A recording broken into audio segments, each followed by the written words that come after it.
என் பேர் சிஸ்டர் பிரியா. நான் ஆர்சியிலிருந்து வெளியே வந்து 10 மாதங்கள் ஆகின்றன. இங்கு என்னை கண்ட சகோதரிகள் நிறைய பேர் கேட்டார்கள், சிஸ்டர் நீங்கள் எப்படி வந்தீங்க, உங்களை விட மாட்டாங்களேன்னு கேட்டாங்க. நான் கம்ப்ளீட்டாக ஆர்சியை விட்டு வெளியே வந்து 10 மாதங்கள் ஆகின்றன. ஸோ ஆர்சியில் நான் இருக்கும் பொழுது நான் தீவிர மாதா பக்தர். மாதாவுக்கு பணி செய்கிறது, ஜெபமாலை சொல்கிறது, புனிதர்களோடு நவைனா சொல்கிறது, இப்படித்தான் நான் செய்து கொண்டிருந்தேன். என் தேவனிடத்தில் நான் திரும்பவில்லை. எனக்காக சிலுவை சுமந்த, எனக்காக உயிர் விட்ட ஏசப்பாவை நான் அவ்வளோ நேரம் ஸ்பெண்ட் பண்ணதில்லை. ஜெபமாலை, புனிதர்கள் நொவைனா, இப்படித்தான் நான் வளர்க்கப்பட்டேன். என்னோட குடும்பத்திலும் மடத்திலும் நான் இப்படித்தான் கற்றுக்கொண்டேன்.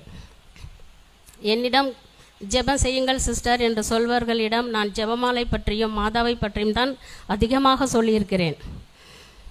வேதத்தை எப்பயாவது ஏதோ ஒரு நாள் படிச்சிருப்பேன்னு நினைக்கிறேன். அது பைபிள் இருக்கும், ஆனால் ஜெபமாலை சொன்ன மாதிரி நான் பைபிளை வாசித்ததில்லை. ஆவிக்குரிய சிஸ்டர்ஸ் பாஸ்டர்ஸ்லாம் பார்த்தா எனக்கு பிடிக்காது. ஏன்னா மாதாவை வணங்காதுன்னு சொல்லுவாங்க. அதனால் அவங்கக்கிட்ட நான் அதிகமாக பேச மாட்டேன். ஆனால் என் தேவன் கண் என் மீது இருந்ததை இப்பொழுது நான் உணர்கிறேன். ஒரு நாள் ஒரு ஒகேஷனுக்காக ஒரு பெரியவரை நான் சந்தித்தேன். அப்பொழுது என்னுடைய கைகளில், என்னுடைய பேக்கில் நான் எப்பொழுதும் ஜெபமாலை வைத்திருப்பது வழக்கம். பெல்ட்டில் கூட ஒரு ஜெபமாலை வச்சுக்குவேன். இப்படி ஜெபமாலை சொல்லின்னு இருக்கும் பொழுது அவர் என்னை கேட்டார், சிஸ்டர் அது என்ன செய்கிறீங்கன்னார். மாதா கிட்ட நான் ஜெபமாலை செய்கிறேன், மாதாவை வணங்குறேன் நான் அப்படின்னு. இது பைபிளில் கொடுக்கப்பட்டு இருக்கிறதா என்று என்னை கேட்ட அந்த வார்த்தை என்னை மிகவும் தொட்டது. அன்றுதான் என் தேவன் என்னை பெயர் சொல்லி அழைத்த நாள். எப்பொழுதும் நான் செவி கொடுக்கவே மாட்டேன். பெந்தகோ சிஎஸ்சி சிஸ்டர்ஸை பாஸ்டர்ஸை பார்த்தா நான் கேட்க மாட்டேன், ஏன்னா மாதாவை வணங்காதுன்னு சொல்லுவாங்கன்னு. ஆனால் என் பக்தி விருத்தியாக இருக்கிறவங்கள தேவன் தெரிந்து கொள்வார். அப்போது ஏசப்பா அப்போவே என்னை தீர்மானித்தார். அவர் கேட்ட அந்த பெரியவர் கேட்ட அந்த வார்த்தை என்னை மிகவும் தொட்டது. அப்பொழுது ஏசப்பாவுக்கு நான் செவி கொடுத்தேன். அவர் என்னோடு உறவாடிய நாள் அது. அப்பொழுது எனக்கு மிகவும் வியப்பாக இருந்தது. பைபிளில் இல்லாததை செய்யக்கூடாது. அடுத்த நாள் என்ன செய்வீங்கன்னு கேட்டாங்க. இப்படி தான் ஆர்சியில் இருக்க வந்தவர்களுக்கு தெரியும், நம்ம சோசேப்பர் இன்னும் மற்ற புனிதர்களை நம்ம வணங்குறது வழக்கம். அதெல்லாம் விட்டுட்டு சிஸ்டர் பைபிளில் என்ன கொடுக்கப்பட்டிருக்குதோ அதை மட்டும் செய்யுங்க அப்படின்னு சொல்லிட்டு ஒரு ஆவிக்குரிய சபையில் உள்ள ஒரு தியானத்துக்கு என்னை போய் கலந்துக்க சொன்னார். அந்த தியானத்தில் நான் கலந்துருக்கும் பொழுது என்னுடைய பெற்றோர், துறவரத்தில் மரத்தில் சேர்ந்த பையன் சுப்பீரியர்லாம் சொன்ன அந்த வார்த்தை, மாதாவை வணங்கணும், மாதாவை தொட்டு கும்பிடணும், மாதாவுக்கு ஸ்பெண்ட் பண்ணணும், இப்படி செஞ்சிருந்த என்ன என் தேவன் எனக்காக உயிரை கொடுத்த ஏசப்பா சொன்ன வார்த்தை 1 Corinthians chapter 10 verse 14, விக்கிர ஆராதனையை விட்டு விலகி ஓடுன்னு சொன்னார். அதை படித்து நான் மிகவும் என்னை ரொம்ப டச் பண்ண வார்த்தை அது. தெரியாமல் அறியாமல் இருந்தேன். அதேமாரி 10 கட்டளையில் என்னை தவிர வேறு கடவுள் இல்லைன்னு சொன்னார். இது தெரியும், ஆனால் அதை உணர்ந்து என்னை தவிர வேறு கடவுள் இல்லைன்னு சொன்னார். அப்புறம் ஏன் மாதாட்ட வேண்டணும், ஏன் புனிதர்கள்ட்ட போகணும்? அந்த ஞானம் கொடுக்கப்படவில்லை எனக்கு. அப்பொழுது என்னுடைய கண்கள் மறைக்கப்பட்டிருந்தது. அந்த தியானத்தில் அட்டன் பண்ணப்போ நிறைய வசனம் மூலயமா தேவன் என்னை தொட்டார். அதன் பிறகு கான்வெண்ட்டுக்கு வந்து கான்வெண்ட் உள்ளே இருக்கிறதுக்கு எனக்கு மனசு இருக்க முடியல. என்னால் பூசை இந்த ஜெபமாலை சொல்கிறதெல்லாம் நான் ரொம்ப அருவறுத்தேன். அப்போது ஆண்டவர் கான்வெண்ட்டை விட்டு வெளியே போகணும் அப்படின்னு முடிவு எடுத்தப்போ நிறைய போராட்டங்கள் எனக்கு வந்துச்சு. கான்வெண்ட் விட்டு வெளியே வரப்போ என்னை அனுமதிக்கலை. எதுக்கு போகிறீங்க அதெல்லாம் சொல்ல முடியாது, எனக்கு ஷார்ட்டாக டைம் கொடுத்துருக்காங்க. இப்போது கான்வெண்ட் விட்டு போகிற என்ன சுப்பீரியர், இன்னும் ஜென்ரல், இப்படிலாம் நிறைய பேர் இருப்பாங்க எங்களுக்கு மடத்தில். யாரும் என்னை அனுமதிக்கலை. நான் ஒரே பிடிவாதமாக கான்வெண்ட் விட்டு வெளியே போவேன்னு சொல்லிட்டு வரப்போ எனக்கு பெற்றோர் இல்லை, என்னுடைய பிரதரை கூப்பிட்டு என்னை ஒப்படைச்சாங்க. அப்படின்னு போகிறதுக்கு இப்படி வேணான்னு சொல்கிறேன், அவங்க கேட்க மாட்டுறாங்கன்னு பல ப்ராப்ளங்கள் நடந்துச்சு. அதெல்லாம் என்னால் சொல்ல முடியல. அப்போ எங்கள் அண்ணன் சொன்னார், நீ வெளியே வந்து சபையை விட்டு வந்துட்டேன்னு சொல்லாதம்மா அப்படின்னு வெட்கப்பட்டார். அப்படி நான் புரிஞ்சுக்கினேன். அப்போ தான் தேவன் என் வசனத்தின் மூலமா என்னோட பேசின வசனம் Psalm 27 verse 10, சங்கீதம் 27:10, உன் தாய் தகப்பன் உன்னை கைவிட்டாலும் நான் உன்னை சேர்த்துக்கொள்வேன்னு சொன்னார். என் ஜீசஸ் ஏசப்பா என்னை சேர்த்து கொண்டார். அதன் பிறகு கான்வென்ட் விட்டு வெளியே வந்து எப்படின்னா ஞானஸ்தானம் வாங்கணும்னு ரொம்ப ஞானம் வந்த பிறகு தான் ஸ்தானம் எல்லாம் அந்த தியானத்தில் எனக்கு கற்றுக் கொடுத்தார்கள். இப்படிலாம் குழந்தையில் எடுக்கிறதெல்லாம் ஞானஸ்தானம் இல்லை அப்படின்னு. அதன் பிறகு நான் ஞானஸ்தானம் போய் எடுத்தேன். அந்த தைரியத்தையும் அந்த ஒரு கரேஜையும் கொடுத்தவர் என் ஜீசஸ் எனக்கு. உங்கள் முன்னாடி இப்போ ஒரு சாட்சியாக நிற்கிறேன்னா நான் எப்படிப்பட்ட மாதா பக்தராக இருந்தேன். இப்போ எல்லாம் எதையுமே நான் தொடர்றதில்லை. தேவன் என்னுடைய பைபிள், என்னுடைய இயேசு கிறிஸ்து மட்டுமே என்னுடைய life. My life, Jesus is my life. அப்புறம் கான்வென்ட் விட்டு வெளியே வந்தாச்சு. எப்படி தனியாக இருக்க முடியும், எங்கே இருக்க முடியும், ஏதாவது ஒரு பணி செய்யணும் அப்படின்னு நான் ஆர்சியில் இருக்கும்போதே இந்த அப்நார்மல் சில்ட்ரன், ஓல்டேஜ் ஹோம் இதெல்லாம் நான் இன்சார்ஜாக இருந்திருக்கேன், பார்த்துருக்குறேன். அப்போ என்னுடைய இயல்பான குணம் இந்த மாற்றுத்திறனாளியை நான் ரொம்ப அன்பு செய்வேன். அது என்னுடைய இயற்கையான குணம். ஸோ வெளியே வந்து என்ன பண்ணேன், ஏதோ ஒரு பணி செய்யணும், அது தேவனுக்கு ஏற்ற பணி அப்படின்னு சிந்திச்சு அந்த நேரம் ஏசப்பா எனக்கு அவருடைய வசனம் மூலயமா என்னை தொட்டார், என்னோடு பேசினார். இந்த ஞானஸ்தானம் எடுத்த பிறகு தான் நான் வசனத்தையே ருசிக்க ஆரம்பித்தேன். பைபிளை படித்து ஜீசஸோட உறவாடுறது இது ஒரு, அதாவது எத்தனை புக்கு படித்தாலும் இதை நம்ம படிச்சுட்டோன்னு வைக்கலாம். ஆனால் பைபிள் படிச்சுட்டா இதை நான் படிச்சுட்டோன்னு வைக்க முடியாது. திரும்ப திரும்ப படிக்க அந்த ஆர்வம், அந்த ஊக்கம் அதிகமாக வரும். இப்போ நினச்சி பாருங்கள், கான்வென்ட்டில் சிஸ்டர்ஸோடு அதிகமாக பேரோடு இருந்துட்டு பெல் அடித்தா மற்ற ப்ரோக்ராம் அப்படி எல்லாத்துக்கும் பெல் அடிப்பாங்க மடத்தில். ஆனால் அங்கே எதுவுமே இல்லை. வெளியே வந்த பிறகு சைலண்ட்டாக இருக்கிறோம். ஒரு கிணத்துல இருக்கிற தவளையை தூக்கி வெளியே போட்டால் எப்படி இருக்கும், அதை மாதிரி ஒன்றுமே புரியல என்ன பண்ணுறதுன்னு. அந்த நேரம் தேவன் என்னோட பேசின வார்த்தை எனக்கு என்னைய மிகவும் தொட்ட வார்த்தை.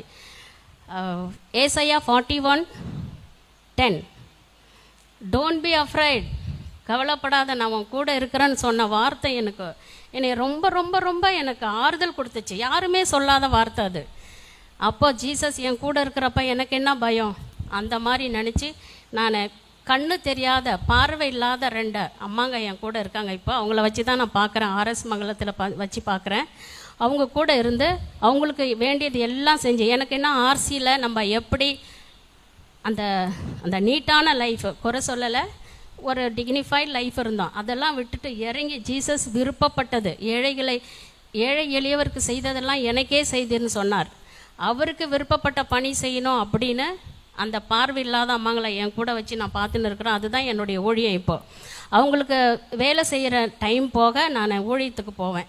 ஊழியன்னு சொல்கிறத இப்போ தான் என்னுடைய வார்த்தையில் சொல்கிறேன். நாங்கள் ஆசியில் இருக்கும்போது இந்த வார்த்தையை பயன்படுத்த மாட்டோம். இந்த அல்லேலூயா, ஸ்தோத்திரம், கர்த்தர்ன்ற வார்த்தையெல்லாம் இப்போ நான் ரசிக்கிறேன். அப்போல்லாம் எனக்கு பிடிக்காது அதை கேட்க. ஆண்டவர் என்னை தொட்ட பிறகு அதை நான் ரசிக்கிறேன். இப்போ அந்த பார்வை இல்லாத அம்மாங்களுக்கு இந்த வேலை தவிர மற்ற நேரம் நான் இந்த மற்ற ஜனங்கள் ஜீசஸ் அறியாதவங்களுக்கு போய் சொல்லுவேன். என்னை எப்படி அந்த நீ ஜெபமாலை சொல்கிறது பைபிளில் இருக்குதான்னு அந்த ஐயா கேட்டார். அது என்ன எப்படி தொட்டுச்சோ அது மாதிரி பல வார்த்தைகளை, பைபிள் வார்த்தையை யூஸ் பண்ணி ஜனங்கள்கிட்ட நான் பேசுவேன். என்னால் 32 பேர் ரட்சிப்பு அடைஞ்சிருக்காங்க இப்போது. ஆமாம், இன்னும் அதிகமாக செய்யணும். நான் எத்தனை ஆர்சியில் இருக்கும்போது நிறைய பேரை வேளாங்கண்ணி போக நான் காரணமாக இருந்திருக்கிறேன். அவங்க கஷ்டத்தை சொன்னால் இப்போ அந்தோனியாருக்கு போய் ஆடு அடித்து சாப்பாடு கொடுங்க சரியாகும்னு சொல்வேன். தெரியாமல் எனக்கு இப்படி மாதா பக்தராக இருந்த என்ன தேவன் தொட்டார். என் ஏசப்பா என்னை தொட்டு ஒரு ஆதங்கம் எனக்கு. இப்போ யாரை பார்த்தாலும் பஸ்ஸில் உட்காந்தா கூட ஜீசஸ் பற்றி தான் சொல்வேன் நான். அவங்க வேறு கதை என்ன கேட்பாங்க, அதை விட்டுட்டு நான் ஜீசஸ் பற்றி தான் சொல்லுவேன். இப்படி செஞ்சு இன்றைக்கி இந்த வாரத்தில் கூட என்னால் ஒருத்தர் ஞானஸ்தானம் வாங்க போகிறாங்க, அந்த தியானத்துக்கு அனுப்பியிருக்கேன் நான். என் தேவனுக்கு செய்கிற ஒரு பெரிய ஒரு கிஃப்ட் நான் இதுதான் ஜீசஸ்க்காக செய்ய போகிறது. அப்போ நான் சபையிலேருந்து வந்த பிறகு ரொம்ப கவலைப்பட்டேன். ஐயோ, கவலைப்பட்டேன்னா என்ன பண்ணுவோன்னு நான் கவலைப்படல. ஏன்னா அவருடைய வார்த்தையின் மூலமாக என்னை தேற்றினார். நான் இருக்கிறவங்க கூட நம்போது இதை விட வார்த்தை ஒன்றுமே இல்லை. அப்போது அந்த ஏன் நான் வந்தேன், எதுக்கு இதே அங்கேயே செஞ்சுருக்க முடியாதா இருக்கும்போது லெவிட்டிக்கல்ஸ் லேவியராகமம் சாப்டர் 20 verse 26 மிக அருமையானது. நீ என்னுடையவள், அதனால் உன்னை மற்ற ஜனங்களை விட்டு பிரித்தெடுத்தேன். காட் ரொம்ப ரொம்ப இது ஜீசஸ் அவருடைய வார்த்தையை அதை படித்து உணர்ந்து அந்த நம்ம டேஸ்ட் பண்ண ஆரம்பிச்சிட்டா அந்த ஈகர்னஸ் வந்துனே இருக்கும். இது வந்து தேன் கூடு, பைபிள் தேன் கூடு. அதை புழிய புழிய புழிய தேன் வரும். நம்ம வி மஸ்ட் டச் அண்ட் லிக்னா தொட்டால் நக்கணும், அவ்வளோதான். இப்படி தான் ஆண்டவருடைய வார்த்தை. இன்னைக்கு நான் ஆர்எஸ் மங்கலத்தில் தான் நான் பணி செஞ்சுன்னு வரேன். அதாவது தேர்ந்தெடுக்கப்பட்ட சிஸ்டராக ஆன பிறகு தான் தேர்ந்தெடுக்கப்பட்டவங்க நான் நினைப்போம். ஆனால் அது கிடையாது. இப்போ என்னை தேர்ந்தெடுத்தார் ஜீசஸ். அந்த அந்த அந்த கூட்டத்திலேருந்து என்னை பிரித்தெடுத்தார் பார், அதுதான் என்னை தேர்ந்தெடுத்தார். இன்றைக்கி இந்த செய்கிற இந்த பணியில் தான் ஆண்டவருக்கு நான் ஏதோ செய்கிறேன் அப்படின்ற ஒரு திருப்தி எனக்கு இருக்குது இப்போது. அப்புறம் நான் சின்ன சின்ன சபையில் சாட்சி சொல்லியிருக்கிறேன். இப்படி ஒரு பிக் கிரவுண்டு, இப்படி பெரிய ஒரு கூட்டத்தில் கர்த்தர் எனக்கு இப்போ கொடுத்து உங்களோட என்னுடைய சிறிய சாட்சியை பகிர்ந்து வச்சார். அதற்காக நான் கர்த்தருக்கு நன்றி சொல்கிறேன். அப்புறம் இன்னும் அதிகமாக இப்போ நான் ஆர்சியில் இருக்கும்போது எத்தனை பேர் நம்ம தவறான டைரக்ட் நான் பண்ணணும். நான் எல்லாரையும் சொல்லலை, யார் மனசையும் ஹர்ட் பண்ண வேணாம். நான் யாருக்கு ஜெபமாலை கொடுத்தனோ, மாதா புடவையை கொடுத்தனோ, அவங்க அத்தனை ஆத்மாக்களை கொண்டு வரணும் அப்படின்னு ஒரு ஈகர்னஸ் எனக்குள்ளே இருக்குது. இப்போ இந்த ஜெப கூட்டத்தில் நான் கலந்து இந்த 2 நாளாக நான் பார்த்தது என்னன்னா, நான் வாழ்ந்த வாழ்க்கை கான்வென்ட்டு பணியாளர்கள் அந்த கேட்டுக்கு முன்னாடி தான் வைப்போம். ஆனால் இங்கே ஊழியக்காரங்க, விசுவாசிகள், இது ஒரு பாசம், ஒரு அன்பு, எல்லாரும் ஒரு ஐக்கியம், அதான் ஒப்புரவாகுதல் தான். இதுதான் ஜீசஸோடு நெருங்கி இருக்கிறதுக்கு. அதை நம்ம மட்டும் இல்லை, மற்றவங்க கூட இதில் ஒரு ஐக்கியம். இவங்கெல்லாம் விசுவாசிகள். இப்படி பார்க்கும் பொழுது it is surprise for me. ஒரு பிரமிப்பாக இருக்குது எனக்கு, இப்படிலாம் இருப்பாங்களோ அப்படின்னு. ரொம்ப ரொம்ப ரைட்டான இடத்துல கடவுள் என்னை எட்டுன்னு வந்திருக்கிறாரு, என்னை பயன்படுத்தியிருக்கிறாரு. இப்படி உங்கள் முன்னாடி எல்லாம் பார்க்குறது, இப்படி இந்த அன்பு பாசம் இதெல்லாம் விலையேற பெற்றது. நம்ம இங்கே கூடியிருக்கிறவங்க தான் ஜீசஸ் நம்மளை பிரித்து எடுத்து அவர் பேர் சொல்லி அழைத்து இருக்கிற ஜீசஸ்க்கு நம்ம கொடுக்க வேண்டியது என்ன? ஆத்மாக்கள் நம்ம சேகரிக்கணும். அதுதான் நான் பண்ணின்னு வர்ற பணி. அதுதான் அந்த பார்வை இல்லாத அம்மாங்க ஹெல்ப் பண்ணுறேன். அதை தவிர நான் இதான் செஞ்சுன்னு வரேன். இது இல்லாமல் நான் கான்வென்ட் விட்டு வெளியே வந்தப்போ எனக்கு பல துன்பம், சொல்ல முடியாத துன்பங்கள். அப்போது யாக்கோப் சாப்டர் 1 verse 10 அல்ல, யாக்கோப் சாப்டர் 1 verse 12, சோதனையை சகிக்கிறவன் பாக்கியவான். இப்படி அவருடைய வசனங்களை படித்து பைபிளை நான் கையால் தொட்டு படிக்கிறப்போ எனக்கு அந்த அந்த அந்த கிறிஸ்டியானிட்டினா என்ன நேற்று பிரதர்ஸ் ஃபஸ்ட்டு சொன்னார். இப்படி இந்த வார்த்தைகள்லாம் தொட்டு பல பேர் லைஃப் பார்க்கும் பொழுது, அதாவது தெரியாமல் அறியாமல் இருக்கிறவங்களுக்காக நான் ஜெபித்தேன். ஏசப்பா என்ன தொட்டைங்களா, அது போல் எத்தனையோ பேர் அறியாமல் இருக்கிறவங்களுக்கு. ஒன்றும் இல்லை, 10 கட்டளையில் ஃபஸ்ட்டு கட்டளை பாருங்கள், என்னை தவிர வேறு கடவுள் இல்லை. இதை எவ்வளோ சின்ன வயசுலேருந்து படிச்சுன்னு வரோம். ஆனால் அதை நம்ம யோசிக்கிறது கிடையாது. நான் யோசிக்கிறதில்ல அதில் அப்போது. ஏன்னா என்னுடைய கண்கள் மறைக்கப்பட்டுச்சு, தெரியல, என்னை தவிரன்னு சொல்லிட்டாரு. அப்புறம் எதுக்கு இன்னொருத்தர்கிட்ட போகணும் அப்படின்ற ஒரு எண்ணமே இல்லை. ஆனால் இப்போது ஜீசஸ் என்னை தனியாக ஜனங்கள்கிட்டருந்து எட்ட பிரித்து அவருக்கு ஏற்ற பணியை எனக்கு கொடுத்து என்னை வழிநடத்தி வர என் தேவாதி தேவனுக்கு உங்கள் முன்னாடி நான் கோடி கோடி நன்றி சொல்கிறேன். இன்னமும் துன்பங்கள் இருக்குது, பிரச்சனைகள் இருக்குது, பட் ஸ்டில் ஆனாலும் அந்த நடுவில் அவருடைய அன்பு பாசம் இரக்கத்தை நான் அனுபவிக்கிறேன். அந்த அம்மாங்க எல்லாருக்குமே எல்லா பணியும் நான் தான் செய்கிறேன், வேலைகள் எல்லாமே நான் தான் பண்ணுறேன். உங்களை பார்த்தா வேலை செய்கிற மாதிரி தெரியலன்னு நினைக்காதீங்க. இது கூட கடவுள் கொடுத்த கிஃப்ட்டு, எனக்கு ஜீசஸ் கொடுத்த பெரிய வரப்பிரசாதம். அப்புறம் இந்த ஒரு நல்ல அருமையான சான்ஸை எனக்கு கொடுத்த கிருபாசனம் பாஸ்டர் தலைவர் அவர்களுக்கு நான் கோடி நன்றி சொல்கிறேன். அப்புறம் என்னை பார்க்குற நேரம்லாம் ஒரு நோக்கத்துக்காக ஜீசஸ் உங்களை கொண்டு வந்தார் சிஸ்டர், அதை நீங்கள் செய்யணும் அப்படின்னு என்னை உற்சாகப்படுத்துவார் எப்பயுமே. ஆர்எஸ் மங்கலம் பாஸ்டர் வேதமாணிக்கம் பாஸ்டருக்கு நான் நன்றி சொல்கிறேன். ஏன்னா அவர் என்னை அதாவது இப்படி ஒரு டைரக்ட் ஆவியில் டைரக்ட் பண்ணுறது, அட்வைஸ் பண்ணுறது, இதை பண்ணுங்க, இது செய்யுங்க, நமக்கு தெரியாது இல்லையா, ஒரு சில வார்த்தைகள், இந்த வசனம் படிங்க, இப்படி தான் செய்யணும், யாருக்கும் பயப்படக்கூடாது அப்படின்னு என்னை உற்சாகப்படுத்தக்கூடிய படுத்தி என்னை இந்த உங்களோடு பேசுகிறதுக்கும் காரணமாக இருந்த பாஸ்டர் அவர்களுக்கு நான் நன்றி சொல்கிறேன். இன்னும் இதை பண்ணுங்க சிஸ்டர், இதை செய்யுங்க, இதை செய்யக்கூடாதுன்னு என்னுடைய சகோதரிங்க மாதிரி, எனக்கு மதர் மாதிரி சகோதரி விமலா சிஸ்டர் அவர்களுக்கும் அமிர்தா சிஸ்டர் அவர்களுக்கும் நான் நன்றி சொல்கிறேன். உண்மையிலே நிறைய பேசணும்னு உங்ககிட்ட ஆசை, எனக்கு கொஞ்சோண்டு டைம் தான் பாஸ்டர் கொடுத்துருக்காரு. அதனால் நான் முடிச்சுக்கிறேன் என்னுடைய சாட்சியை. ஸ்மால் சாட்சி நிறையா இருக்குது, அதெல்லாம் சொல்ல முடியாது இப்போ, ஏன்னா நம்ம இன்னும் நிறைய இந்த வார்த்தைகள், ஆண்டவருடைய வார்த்தைகள், ஜீசஸோட உறவாடுற டைம் தான் நமக்கு முக்கியம். எனவே உங்கள் எல்லாரையும் சந்தித்ததில் நான் ரொம்ப சந்தோஷப்படுறேன். என்னால் இன்னும் பல பேர் ரட்சிப்புக்கு வரணும். யாரை நான் மாதா கிட்ட திருப்பி விட்டணும், யார் அந்தோனியார்கிட்ட நான் திருப்பி விட்டணும், அவங்க எல்லாரையும் கொண்டு வரணும் ரட்சிப்புக்கு. அதுதான் என்னுடைய தீர்மானம். இப்போ ஆல்ரெடி 38 மெம்பர்ஸ்.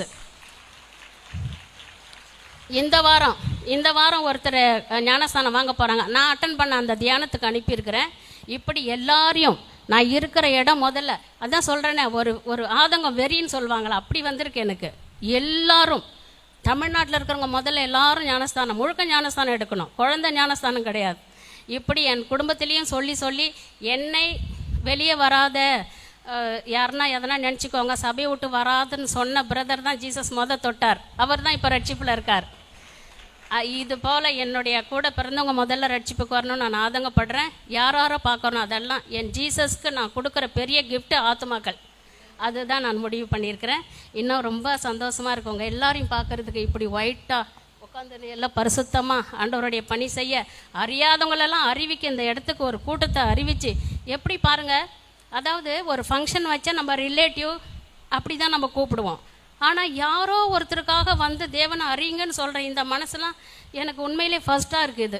ஸோ இந்த கிருபாசனம் இன்னும் வளர்ந்து அதிகமாக வளர்ந்து அறியாதவங்களுக்கெல்லாம் ஜீசஸை அறிவித்து நிறைய பேர் ரட்சிப்புக்கு வர இந்த கிருபாசனம் ஒரு காரணமாக இருக்க ஜீசஸ் இதை பயன்படுத்தணும். எங்களை நேசித்து வழி நடத்தி வர அன்பின் பரலோக பிதாவே, ஏசப்பா, எந்த நோக்கத்துக்காக என்னை நீர் அழைத்தீரோ அதை உமக்கு ஏற்றது போல் உத்தமமாக உண்மையாக செய்து, ஏசப்பா, உமக்கு ஏற்ற சீடராக நான் வாழ நீர் என்னை ஆசீர்வதித்தருளும். இன்னும் ஆண்டவரே, நிறைய ஆன்மாக்கள் உம்மோடு வர, உம்மை அறியாதவர்கள் எல்லாம் உம்மை அறிய என்னை ஒரு சிறிய கருவியாக பயன்படுத்தும். இப்படி ஒரு மாபெரும் கிருபையை என்னுடைய வாழ்க்கையில் நீர் செய்ய போகிறதுக்காக தேவனே உமக்கு கோடி கோடி நன்றி. இயேசு கிறிஸ்துவின் பெயரால் கேட்கிற நல்ல பிதாவே.